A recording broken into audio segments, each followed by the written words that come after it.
પાલનપુરના new ST પોર્ટમાં પ્રાથમિક સુવિધાઓનો અભાવ જોવા મળ્યો।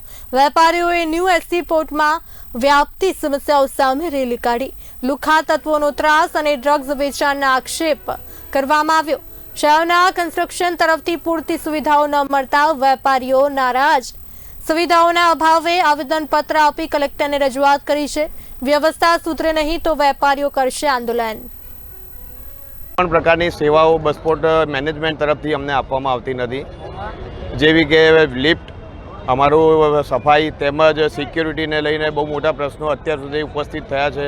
ઘણી બધી જગ્યાએ રેડ પણ પડી છે પોલીસની, જે પેલા કાફે ચાલતા હતા એ બધા માટે પણ અમે પહેલાં રજૂઆત કરેલી છે। હવે મુદ્દાની વસ્તુ એ છે કે અમારી પાસેથી પર સ્ક્વેર ફીટ 250 રૂપિયા આ લોકોએ મેન્ટેનન્સ લઈ અને આજીવન મેન્ટેનન્સની અમને જવાબદારી મીન્સ કે બાંયધરી આપેલી, પરંતુ જ્યારે અમે એનું એકાઉન્ટ અને બધું ચેક કરાવ્યું તો જે કમિટી બનાવેલી છે એ લોકોએ એ એકાઉન્ટમાં માત્ર 2600 રૂપિયા જ હતા। ત્યારબાદ અમે પોલીસ સ્ટેશનમાં એની ફરિયાદ પણ આપેલી છે। ફરિયાદ કરે આજે લગભગ 5-6 મહિના થઈ ગયા, પણ હજુ સુધી એનું કોઈ નિરાકરણ આવ્યું નથી અને દિવસે ને દિવસે અમને આપવામાં આવતી સગવડોમાં ઘટાડો થતો જોવા મળી રહ્યો છે। છેલ્લા 3 વર્ષથી સાયોના કન્સ્ટ્રક્શન કંપની અને એસટી નિગમ દ્વારા આ પાલનપુરનું નવું બસપોર્ટ ઊભું કરવામાં આવ્યું છે। એક પાલનપુરની સારામાં સારી આ જગ્યા હતી। છેલ્લા 1 વર્ષથી અહીંયા લુખ્ખા તત્વોનો ત્રાસ છે, સફાઈ નથી, પાણી, લાઇટ અને તમામ સુવિધાઓમાં તકલીફ છે। અત્યારે 700 જેટલી દુકાનો છે અને તમામ લીઝ ધારકો અત્યારે અહીંયા આગળ ઉપસ્થિત એટલા માટે થયા છે કે એમને જે યુટિલિટી આપવાની હતી એ કોન્ટ્રાક્ટર અને એસટી નિગમે આપી નથી। આજે બધા ભેગા થઈ અને કલેક્ટર સાહેબને આવેદનપત્ર આપશે અને આ બાબતે રજૂઆત કરશે કે તમામ સુવિધાઓ સરસ કરવામાં આવે। લિફ્ટ બંધ હોય છે, પાણીની સુવિધામાં તકલીફ છે, આખો દિવસ બસ સ્ટેન્ડની અંદર લુખ્ખા તત્વોનો ત્રાસ હોય છે, સાથે સાથે વીજળીમાં તકલીફ છે અને સફાઈની અંદર એટલી બધી બોગસ છે કે ના પૂછવાની વાત। અત્યારે ગંદકી ફેલાવવામાં અને રોગચાળો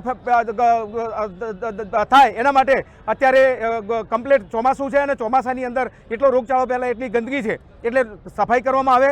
સાથે સાથે તમામ પાસેથી 250 રૂપિયા લેખે મેન્ટેનન્સ વસૂલ કરવામાં આવ્યું છે। તો કરોડો રૂપિયા મેન્ટેનન્સ થાય છે, એ મેન્ટેનન્સ ક્યાં ગયું, કોની પાસે છે?